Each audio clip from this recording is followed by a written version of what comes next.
level 5 is when you do stupid. We call that in our house psycho wench, and I believe she lives in every woman. At a level 1, 2, and 3, we still have cognitive function. Because what's happening by the time you're a level 4, biochemically, that's when there is a flood of chemicals. They've been building, but that's when the flood of chemicals hits and your frontal lobe goes offline. Yep. And now you're just sitting in the limbic system. In a 1, 2, or 3, there is a way to think yourself out of it and be reasonable and all that. But at a level 4 or a 5, the only thing you can do is calm the body down. It's both the weapon and the gift, right?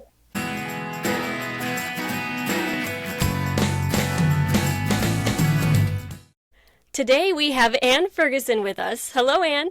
Hello. It's so good to be here. I'm so excited. Will you tell us briefly who you are, what you do? Sure. So I'm Ann Ferguson. I'm a mother of 5, a grandmother of 5, all granddaughters. I've got some sons. I am a professional mentor, a neurographic specialist, and we'll talk more about what that means. And honestly, I'm just a servant of God, just doing what he asked me to do. And today was one of those prompting days because we weren't going to do this today. Yeah, right. Had the moment, and so I follow promptings. That's who I am. My initial training was in mentoring for addiction recovery. I used to support both the kids who were in pornography abuse and their mamas who were in mama trauma, and then wives who were in betrayal trauma. So that's where my training comes from. And then there were some things that I wanted to add, so I created the Igniting Your Belief program. And I'm always looking for new things. And then God led me into Neurographics, and I go, oh, that all works together really well. So, yeah. What are Neurographics? Neurographics is a new method. I'm not going to say of psychology. It's more the mindset work, if you will. Mm-hmm. However, it was developed by a psychologist from Russia. Pavel Piskolev is his name. And in Russia, you have to be a psychiatrist too. And so they have to have all the neuroscience behind it. So this is a method that's coming from Russia that they've been using over and over and over recently, that as you draw, there's the graphics part.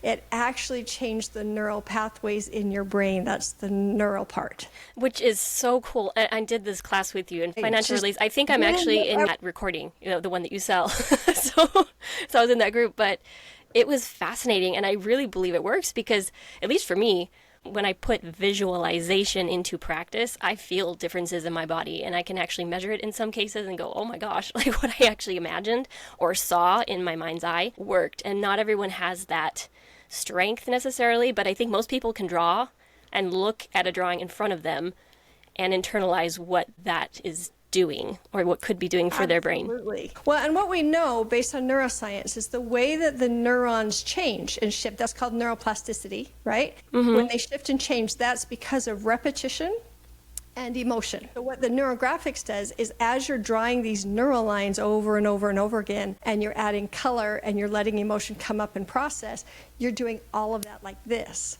So instead of, 10 therapy sessions to get that repetition and that emotional stuff that will change your mind the way that you think, the Neurographics actually changes it. So one of the things I like to say is, I am out in Utah, and there's I-15. Now, if I was on the East Coast, it would be I-95. like there's that major thoroughfare that gets all the little towns connected, right? Mm-hmm. And so some of these places that we struggle with, whether it be relationships or money or health or whatever, it's kind of like having to do all the back roads to get to where you're supposed to be.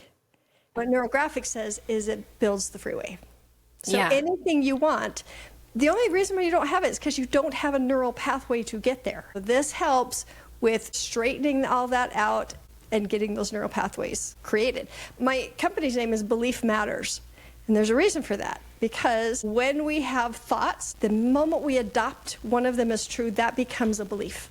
The moment we say that one is the one. And then we have feelings once we have those thoughts, right? And then the feelings lead to the actions, and the actions lead to the results. So belief matters. Which side are you going to do, the doubt and fear, or the one that says, I've got this? Mm-hmm. And especially with depression, man, that is so hard. Because emotionally, everything in your body is just saying, I can't, right? And so grab onto thoughts and allow the thoughts to work. It really helps. So I've experienced depression for most of my life, I'm always trying to shift and move. I know what diet does to that depression. I know what the sun does to that depression. I know what circumstances and situations do to that depression, because there's so many factors, right? There's the biochemical factor, there is a genetic factor, there is a situational factor, and for me, the sun, I need light. So I have that seasonal affective disorder, and we found out biologically that I don't have a gene that absorbs vitamin D except from sun. Interesting. Well, that's why I have seasonal affective disorders. That's why I go to red light bed every 4 days during the winter so that I can keep my mood up. Yeah. Yeah. I try to get outside within 30 minutes every day. I'm not always successful, but that can be the thing for a lot of people. This week in particular was quite difficult, had a lot of emotional challenges. And in the past, I would have spiraled and spiraled and spiraled. And it just didn't matter what I did. It would just get worse and worse and worse and worse. But finding tools along the way have given me the confidence that, oh, I can figure this out. Even though I haven't probably had this happen for 20 years, like legit. Sorry, about 15 years. But my mind was spinning. It was just reeling, spinning. And reminded of, oh yeah, this is what it was like to be depressed every day. It was torture. Day. And I went through a day of this and thought, okay, I'm going to go to sleep. I'm sure by tomorrow it'll have worked itself out. And I woke up and immediately was spinning again. Oh, that's so frustrating. Oh, and then I was like, okay, this is clearly a problem. And I shouted out to God, help me, right? Whatever this is, I don't have time for this right now. I need a quick fix. And what happened was pretty miraculous. As I said this prayer, a water bottle, this one, right in front of me here. Ta-da! It's got stones in the bottom. Well, I saw this bottle and I recognized immediately, this is you, as in me. And I saw white stones and I got the message, those are urim and thummim stones. Oh, okay. Whatever. Wow. Then I saw a hand take this bottle and there were little specks in it. Kind of like when you put powder product or something in there and you mix it up and it doesn't completely clean out when you pour it out, or even when you wash it a few times, it's like you gotta get the scrubby brush. Yeah, the little granules. And I could see that, but over and over and over again, I saw a hand grab the bottle, and he would fill it up with soapy water, he would do this, shake it up, pour it out, do it over again. Wow. Over and over and over again. And I saw that image in my mind for a good hour. Wow. I was just going about my day. It didn't cause me to have to stop and meditate or anything. That image was in my mind as I was going throughout my morning, doing my chores. At the end of that hour, the thoughts, the racing, the circulatory, over and over and over again, it was gone. And I had that relief. I mean, I'm always figuring out new things because I talk to God regularly. What do I do for this time? Because it's not always going to be the same thing.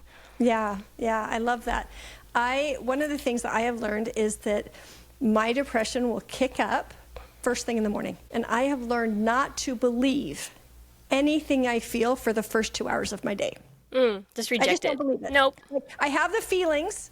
The other thing that I have learned to do is I've got to move my body. So I stick my walking shoes on while I'm sleepy, and I walk like 3 or 4 miles every morning. And I pray to God while we're doing it, right? So having that beautiful experience with, I don't think that was you. I think he gave you something to see and to witness and to say, I'm right here and I'm moving all these little things out of you. I'm cleansing you from the junk that happens to be surfacing in your brain and your body today. So beautiful. When we do these neurographics, first of all, it's really important to do it with somebody who is a practitioner because you can draw, right? But you're literally messing with the subconscious mind. The neural pathways are really being rewritten. So as you draw, what happens is there's these emotions that kind of surface for a second. Like all of a sudden you can be angry, and then all of a sudden you can be disappointed. And as you draw, you round the corners of these intersections where these lines are crossing. And that calms the nervous system, and you have actually just processed something out. It's kind of like we just dumped something from your water bottle. It's like, okay, there it is. It came up, and now it's done. You have to do several drawings. It's not a magic bullet. However, for instance, I did a whole series of drawings around relationships. And so what does partnership look like? My parents did not model partnership. at all. So it's really hard to have that neural pathway, right? The pathway I've got might look like something on a TV show. They're partners. That's my team. And so I'm like, anything that is in the way of me showing up as a partner, I want those things cleared out. And then I did another one about communication. So anything that is getting in my way of communicating clearly to my partner, I would love that to be shifted and drawn out. So fast forward about 3 months later, my husband and I are now talking in ways we have never spoken before. Wow. So whatever triggers we're saying, assume that he's thinking this. I don't even have to know what those are. It just happened naturally. And I can hear differently. It's absolutely due to those drawings. So I did them like 3 months ago, and it wasn't until last week. I'm like living in the thing that I was feeling as I was completing that drawing, because that's what happens. You go through kind of those emotions a little bit, but by the time you're done and you've colored this thing out, you just feel so good, right, about the drawings. I have got a couple of drawings. Yeah, I did one. I felt like it looked kind of boxy, like it looked more like fish scales, and I was looking at everybody else's. I'm like, everybody else's looks more like neurons. It's a practice. Yeah. Right? And you get better the more that you draw. And the one we did, I believe, was, like you said, that financial one, right? Mm-hmm. But there are so many more. There's something called the neuro tree of growth. What do you want to grow and expand? And it's beautiful because so many times, especially when you've got depression, you can just hone in and grab onto all the reasons why life sucks. Mm-hmm. Easy. All the back end story and all the things that people aren't showing up. You could just knuckle that sucker. What we do in this drawing is we go, okay, what are the resources from my past that actually support me? Mm-hmm. When have I had someone who's shown up for me? Or when have I communicated well? Or when did I have a water bottle that shook and later on in the day I felt better because God's on my side and I've got evidence of that? So we sit in those resources of things from your past. Mm-hmm. And that's all in that root system. So an acorn, if it's planted into the ground, it doesn't run around to get the nutrients. It sits there.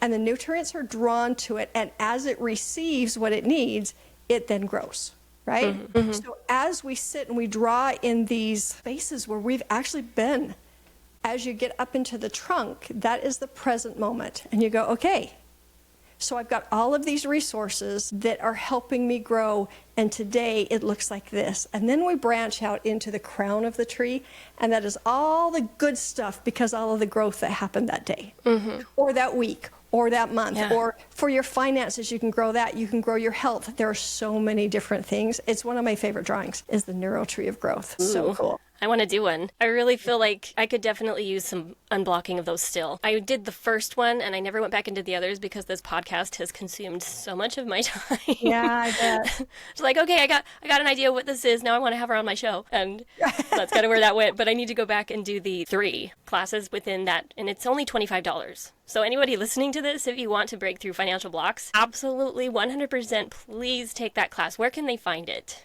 So they can find it at beliefmatters.com.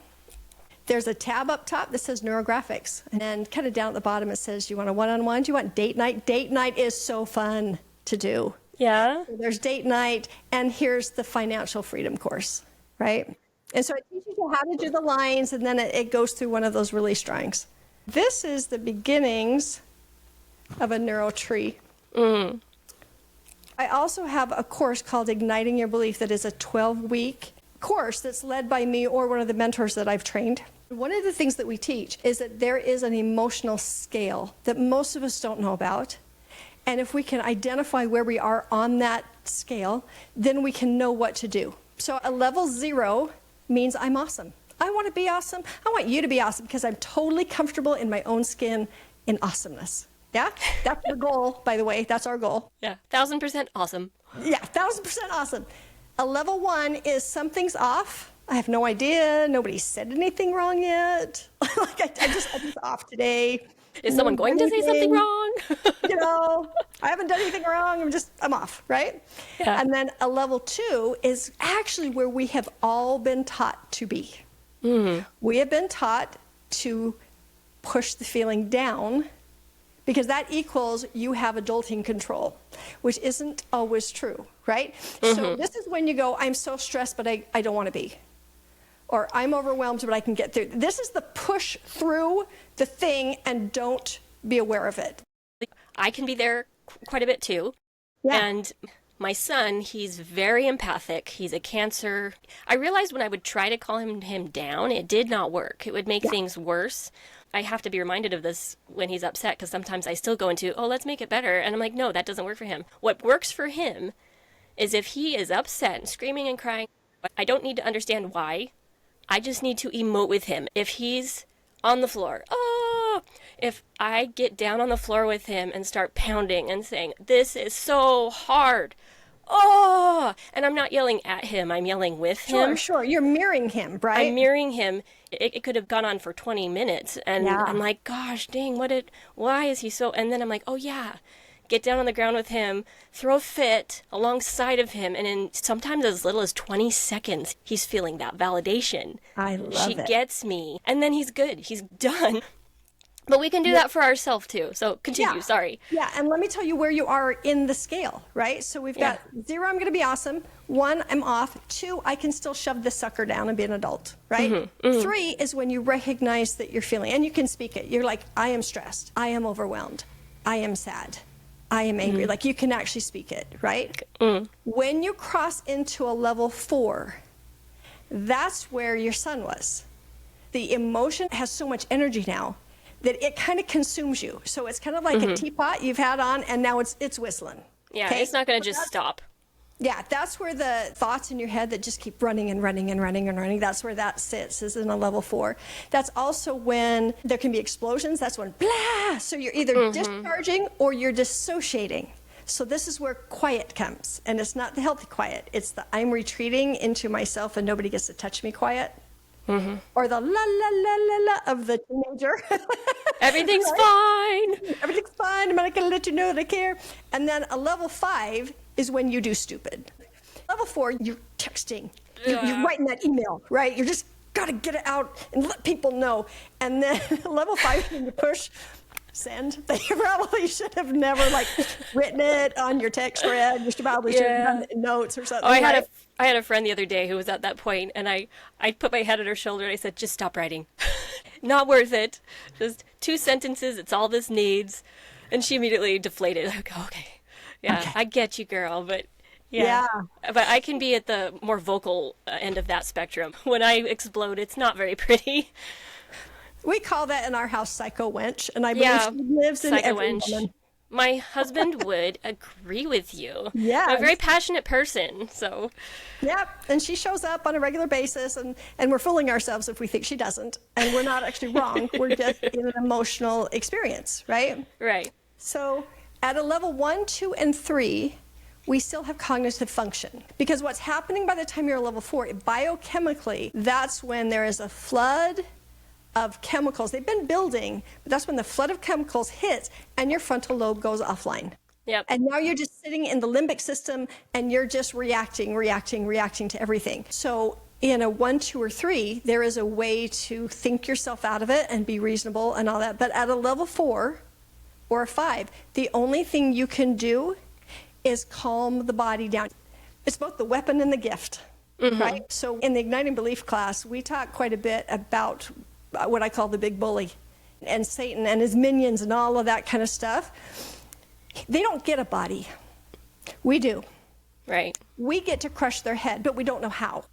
That's part of what Igniting Your Belief does, is it actually teaches you the skill set of how. In this particular lesson, it's what do we do with our body to get us recalibrated so that we can get to a 3, so that we can start to think our way out of this and make some choices. So you actually want to get to a 3?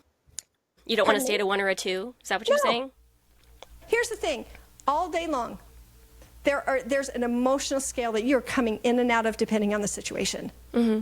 Would you like to just be awesome all the time? Absolutely. Is that possible? No, we're human. And here's the problem. None of the other humans around get the memo that you're at a 0 today. And you interrupt the 0, you're totally sailing with it. And then the other humans, they just... I had a session one time with a mentor of mine. She did a session with me, and I felt on high, awesome, for a week.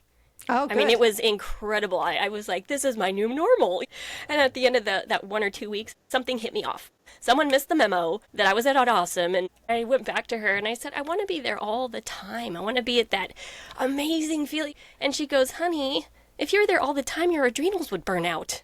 That's not how it works. Absolutely.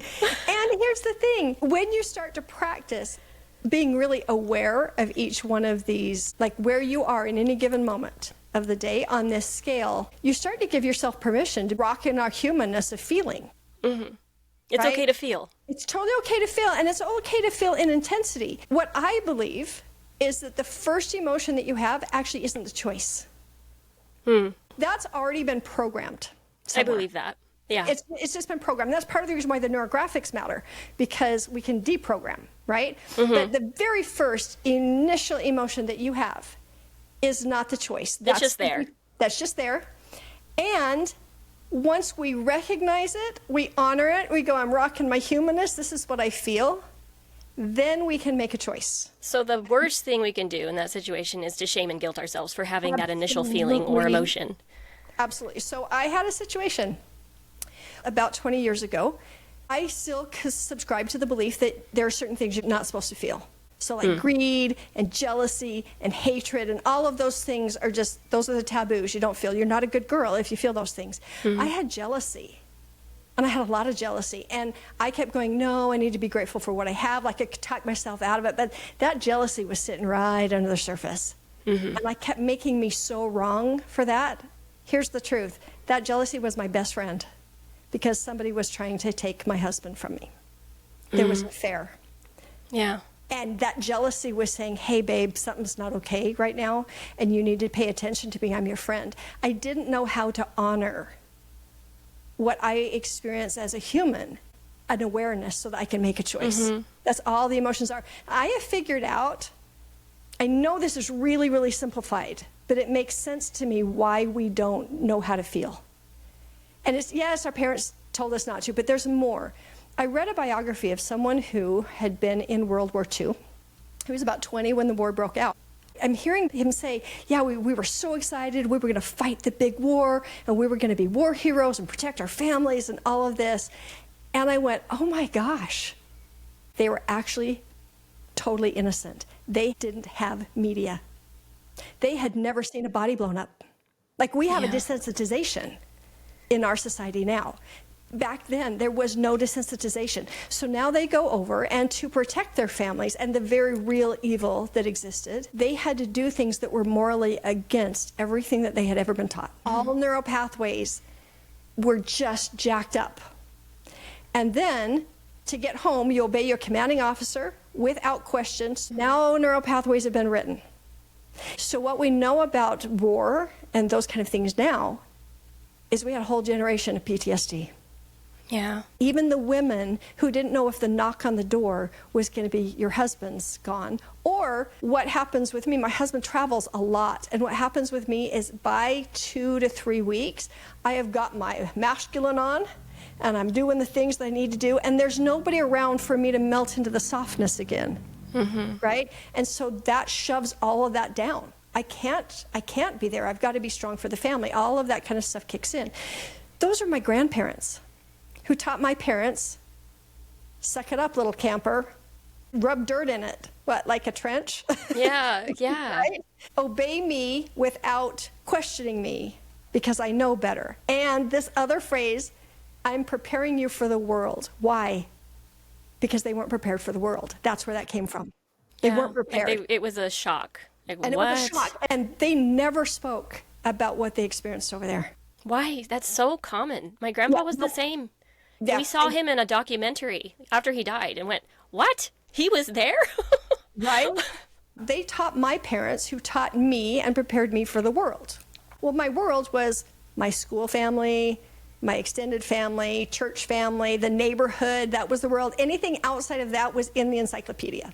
That's where I understood that there were people in Africa. The encyclopedia told me at the library, right? And so they were the authority.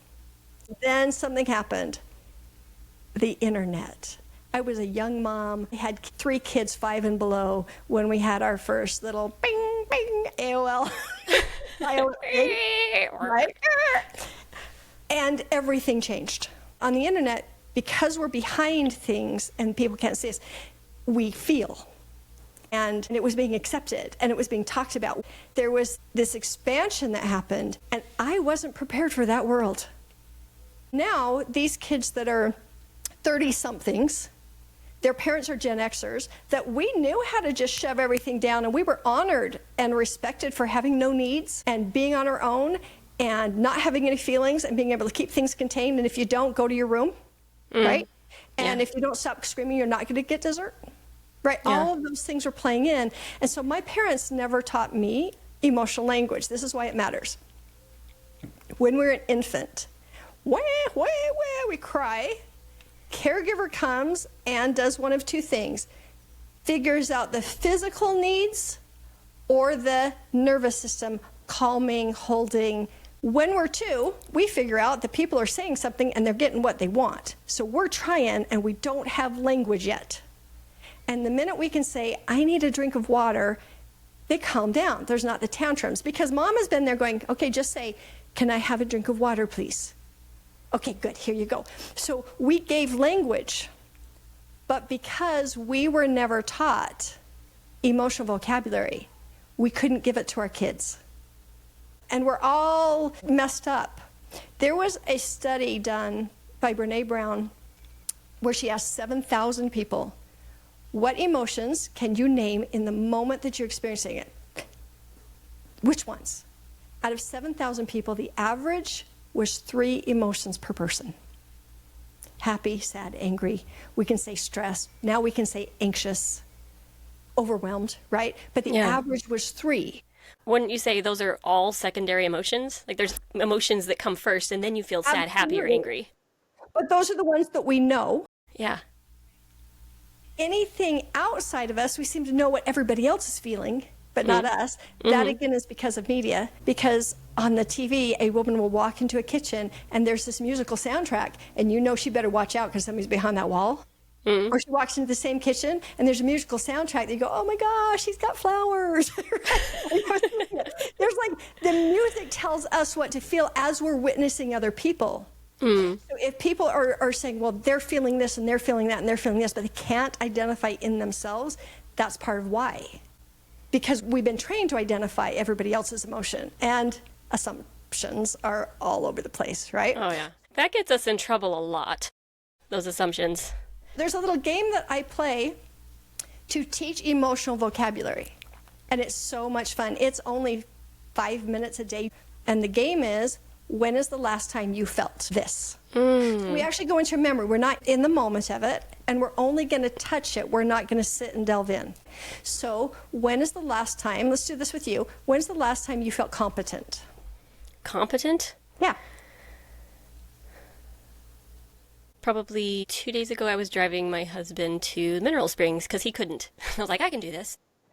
There you go. Okay, so what you did, I love how you went, and you paused, because you were actually accessing a memory, right? Yeah. If you sit in that memory long enough, you may have even started, but if you sit in the memory and just kind of put yourself back there, your body will feel the exact same sensations that you felt when you had competence. And now you can say, oh, that feeling in my body equals I'm competent. That's so fun. So when is a time that you felt, let's go disappointed. When's the time you felt disappointed? Recently, when my son got blood work back that needs to be looked at again. Yeah, oh yeah, that's big. Thank you for going there and just kind of opening that up. That's healthy vulnerability right there. But if you sit in that, you go, oh, that's disappointment. So when we actually have conversations with people and something happens, you can say, hold up. Okay, so I'm feeling this. My husband came to me one day and he says, I need to tell you something and I don't want to because I don't know how you're going to feel about it. And I said, okay, fun fact, you can't make me feel anything. Other fun fact, I get to feel whatever I want to, so you might as well go. So we've had those conversations too. And he told me, and he was right. It was a big deal. And he goes, so I don't know how you feel. I dropped in and I went, what is my body doing? I feel betrayed. I feel jealous. I feel left out. Yeah, that's what I feel. But see, I didn't give the emotion to him that you made me feel, so now you're supposed to calm my nervous system down. Because I have the skill set to go, hey, am I at a 1, 2, or 3? Right then, I was still at a 3, and I could cognitively work my way out of it, and I wasn't spinning at the 5. Knowing that actually has healthy after effects when you can actually name an emotion. I realized how much I did not do this with my children when my granddaughter was over to the house.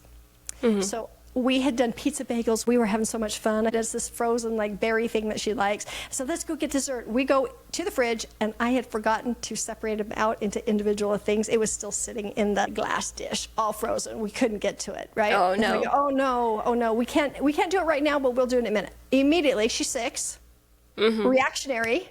She starts to want to fit, right? No, but I want my dessert. I want my dessert. And I'm like, no, you don't understand. I can't get it. But I want my dessert. Okay, neural pathway. Immediately, she looks like my daughter, first of all, and what I hear is, stop it. You need to stop it. I didn't say it. I heard it.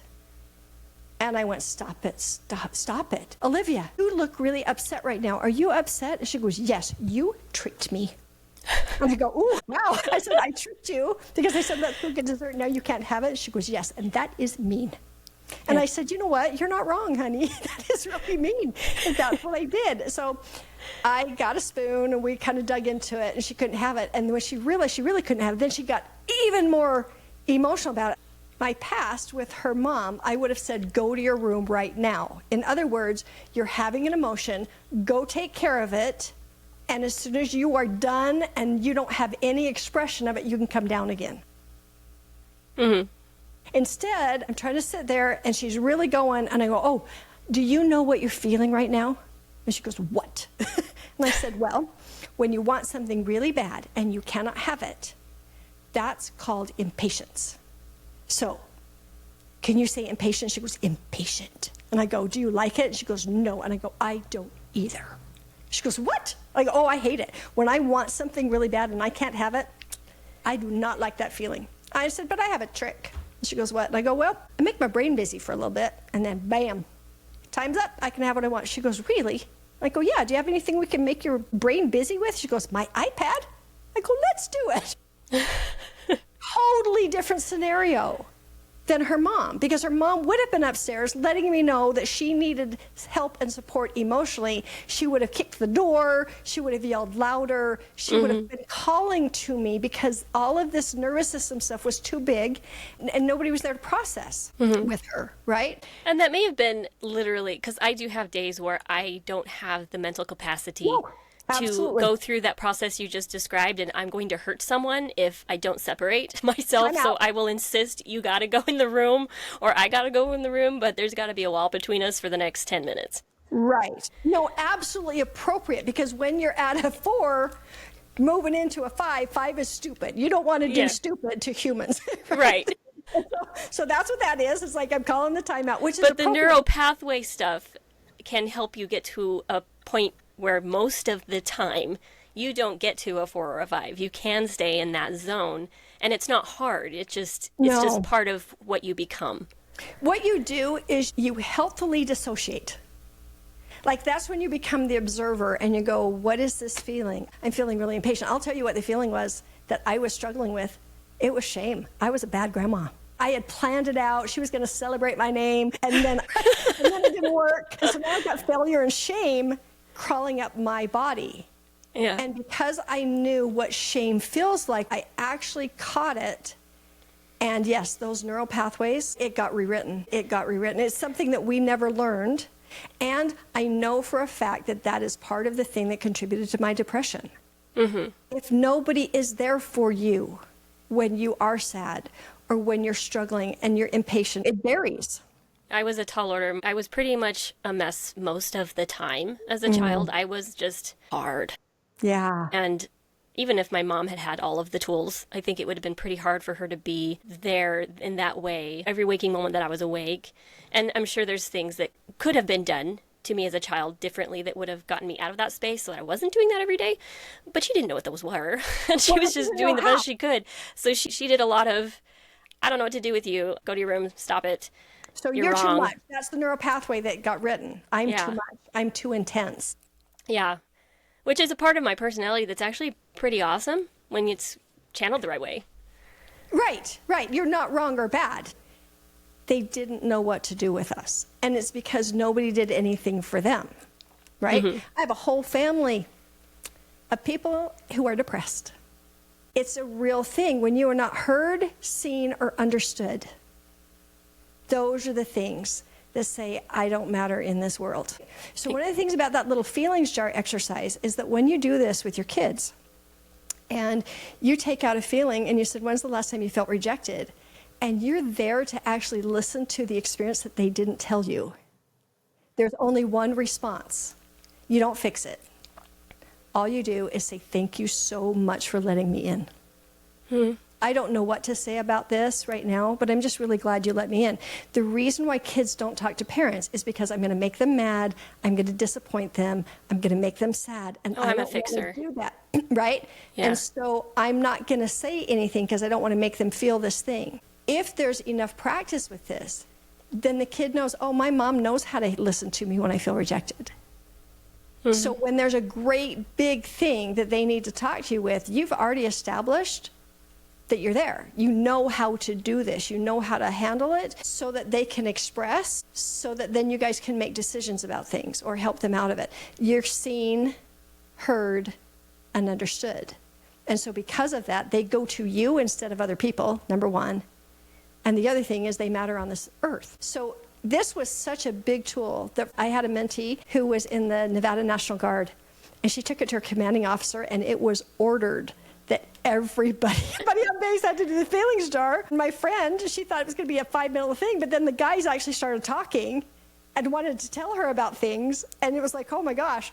I've also gone into businesses. I worked with a tire company to help readjust their whole culture because leadership wasn't communicating with the shop guys, and the shop guys were mad at the leadership. It was all bad.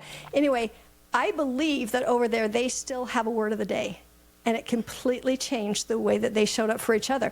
Just that gaining emotional vocabulary and feeling that someone is safe to speak it.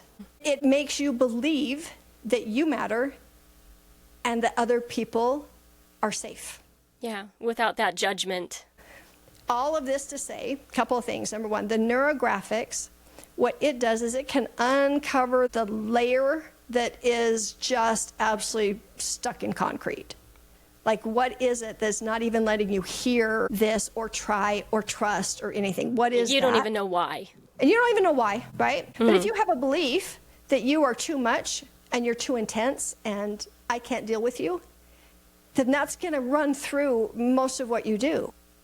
So we've got to uncover whatever that is, and we don't have to talk about it. That's the best thing about Neurographics. We don't have to go into the memory. We don't have to dig to find what that belief is. We just go, I'm going to set the intention, anything that has to do with my financial life. I just want the things removed and released that are stopping me from that. So what I've learned is that most of our limiting beliefs that we have, they are not stored via language. They're stored via emotion. So for instance, Like a frequency. yeah, so like in my case, I had this belief that you don't ask people for money. I didn't know where that came from. Not great as a business owner to have that one stuck in you, right? I found out later that my dad had asked his stepfather for a loan. My dad was working 2 jobs and something big came up and they needed something. He asked for a loan. My step-grandfather was a old-time cattle rancher and you deal in cash. Amen. Yeah. So he didn't give my dad a loan. And my parents never talked about money in front of me, but there was definitely some kind of vibrational frequency that says you don't ask for money that I got and I absorbed. And I totally believe that that was true. Like it was morally wrong. If I don't make it on my own and all of that, I was weak, right? That's the kind of thing that you can't get to with talking because you don't even know what emotional resonance is there. Yeah, you know now, but maybe at the time you did the neural pathway, you're like, I don't know where this came I from. don't know what it is. I don't know what it is. Yeah. And so as you draw, there's the regular black and white stuff that is mirroring the neurons in your brain and changing stuff. But when you start to add color, there are archetypes in color. Green, we kind of say that's growth or that's money, and yellow is light, and blue is fluid water, or whatever we associate, right? But as we're choosing those colors and we're drawing, we're actually going deeper and deeper down into the subconscious place where emotion exists that we resolve. And every stroke of visual pleasure, honestly, as you're drawing, it changes that. You become okay with whatever that emotion was, and you come out of this drawing and this feeling of, it looks like fish scales, but I kind of like it, right? Well, and I want to ask my listeners just to think, how long has it been since you've drawn? I think as adults, we forget to create. As a child, I drew all the time, probably every day, several times a day. There must be some kind of connection of tapping into that inner child when we're doing that as well. I absolutely believe that is true. And the things that the mind is going through while we're doing that, some people ask, can we paint? No. Because the hatching motion back and forth, back and forth, back and forth while we're coloring is actually activating things in the frontal lobe of the brain. And it's helping with that rewriting thing. So there's activity that's going on in your brain as you're looking at things, as you're creating, as feelings come up, as you add color. It's profound. It's absolutely profound. I have not tapped into all of it yet. So like I said, it only came into the United States in January 2024. I picked it up in February of 2024. Yeah. That's cool. Yeah. And the company that brought this forward, I'm now working for and doing some of these videos and things for them in English because they have Russian speakers. Yeah. I think they need somebody that has English, right?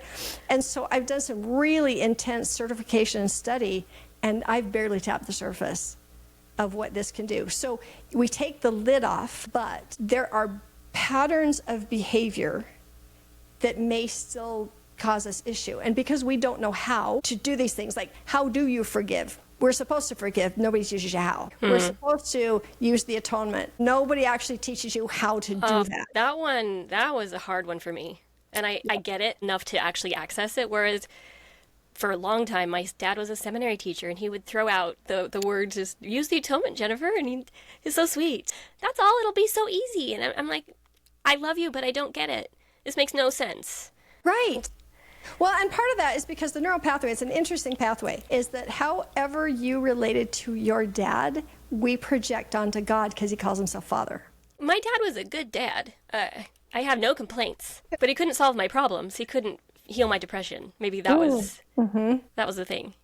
He could empathize with me, but it was like, I love you, but I can't fix it. So you've had to kind of go, oh, God is not my Father. He can heal my things, right? There's this shift into what celestial parenting might look like. There's a meditation they have that leads people into just handing over and releasing the things that don't serve them anymore. We've got a lot of fear about that release. In the Neurographics, we don't have to do it. So there's a man who brings his child to be healed and asks the Savior. And the Savior says, do you believe? And the man says, help thou my unbelief.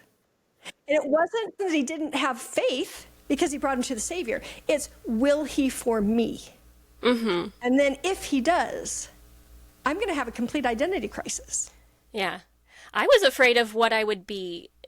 Who am I? If it was all pulled away, am I really lame? When I find out who I really am, is it going to be a disappointment? I think I was really scared of that. Right? Yeah, having your identity shifted. That was a thing. Now you know your superpowers and your strengths, and you know a few of them. God gave me all of this because he wants me to use it in really cool, powerful ways, and I'm accepting of that, and knowing how to navigate it. I think we all, once we find our superpower, we all need to go to the X-Men University camp, whatever. They learn how to hone it, and they get a handle on their stuff. I think that's part of it. So the Neurographics opens the door and starts the process of being okay with the superpowers and who you are for real. And then there needs to be some training on how do I do this? How do I find joy when everything is crazy and stupid and broken around me? Or how do I change this gift that I've used the opposite way, where I've used this gift to hurt people, but it could be used to heal people, How do I do that? And forgive myself for using this gift in the wrong way and letting that go and not being afraid to use it. And so how do you forgive? Like, what is the process? There's a book called Forgive for Good by Dr. Fred Luskin. Ooh. He's like the forgiveness researcher, like Brene Brown is the shame researcher. Mm-hmm. And he found out that there were steps and processes that people go through when they actually forgive. And so there's this pattern, and you can kind of see where you are in that pattern. It's beautiful, absolutely beautiful. So again, we teach you're supposed to let it go. Well, what does that even mean? Yeah. And energetically, too. There's some people, if you look at astrology and what's going on with their human design, there's a quality that some people have where it's very, very, very hard energetically for them to release things naturally. Like they really have to tap into their divine power of God and be able to do it. It gets easily stuck, and they tend to carry everybody's stuff and then resent people for carrying all of the stuff that they're carrying. Well, and people are dangerous then. Like, who wants to be around that? Because they're going to just absorb it all, right? Yeah. Yeah. So that's a thing. But I think any of these problems that can also be gifts, it really does take that surrender and I can't do it. And realizing you can't do it, stop trying. Stop trying to do it yourself. Literally requires a plug-in from a divine source to get it to work. And if you're not willing to do it, it's going to stay stuck, whatever that is. Whatever that is. Whatever that is, there is a neural pathway that we have about not accessing the atonement. We have a belief that we caused his pain. So as we approach with shame. I didn't mean to. I'm so sorry. I'm the bad one. Well, yeah, because you're the sinner. And it's not. And it's not. Here's some really fun stuff. In the Bible dictionary, it says that repentance is a change of mind. A fresh view on God, yourself, and others. The heart comes later. Why? Because you have a thought, and the thought generates the emotion, which generates the behavior. So the fruit of sin is what the results were from your misperception. Because the root of all sin is just you don't understand something. Yeah. It's all misperception. All of us are sinners because it turns out none of us understand heaven. Yeah. Right? It doesn't mean we are worthless and we need to grovel at the foot of the cross. That is not the case. But we have this neural pathway that says, I need to feel really, really bad because I know I'm a sinner. And that's not true. It's, I need to know, what do you want me to know, Lord? Yeah. That changes our pathway.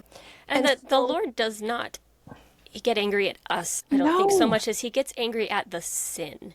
It's different. If you can view it that way as, here's the sin that I indulged in, I didn't understand. I did the best I could, given the understanding I had at the time. And God doesn't hate me. He's not resentful of me. He loves me unconditionally. He's mad at the darkness. He doesn't like the darkness that hurt me. Right? So I want to just go into that darkness for a minute, because if the law of opposition exists, there is only one enemy because there's only one God. You're not your own worst enemy. And Thank those you. minions, if the Spirit is giving you all this enlightenment and help and shaking a bottle and telling you you're going to be okay, then the law of opposition says that all of those minions can tell you all of the other stuff, right? And when you say he hates the darkness, that's what he hates.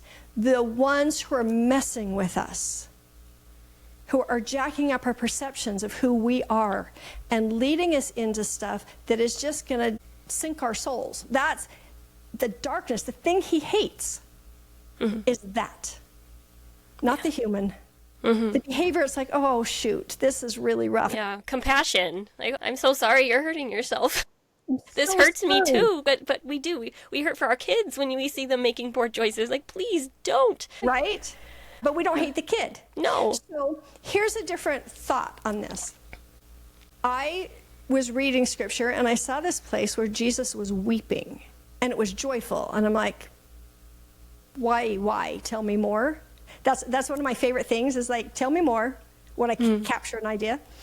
I heard, I guess, a thought came through that after the trial of his faith, he was finally rewarded. And I said, the trial of his faith, I don't understand that. Christ's And faith? yeah. Wow. And then it came. He could have healed every leper in Jerusalem.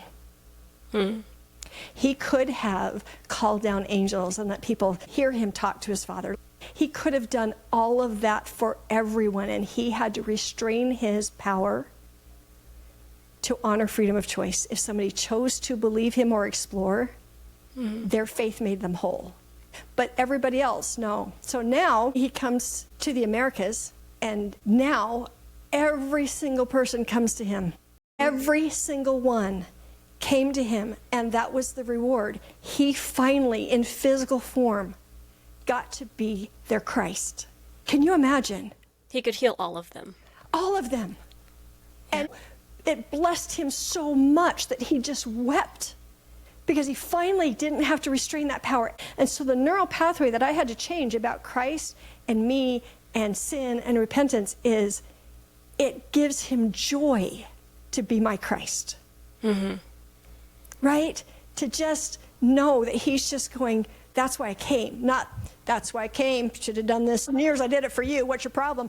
I don't ever see that. Like, even when I'm working one-on-one with somebody and helping them shift these pathways, I only experience his energy, him, in the moment of healing as gratitude. Just grateful that we are coming, that we are allowing him to do what he came here to do. When that neural pathway was rewritten, so much changed for me about the atonement and about how I have this big brother who just freaking loves me.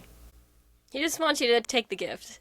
He just run with it. And if I can really sit with big brotherness, right? There's this picture of him hugging this woman in a wheat field.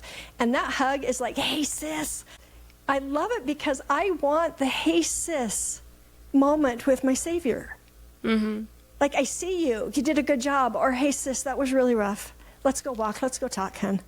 Yeah. That is the one who's saying, I want you to come to me. And the reward that he gets, the glory that he gets, is being able to execute his power that he gained from that moment of the atonement. Shame has no place in it. And that doesn't mean we don't have regret. We don't go, wow, I really wish I had handled this differently. Tell me what I need to know so that I will not behave that way. I need the new thought about this situation, about this person or whatever. It didn't go well. What do I not know about me? About them, about you? What do I not know? That's repentance. If you enjoyed this episode, tune in next week for part 2 of this amazing interview with Ann Ferguson. We'll see you next week.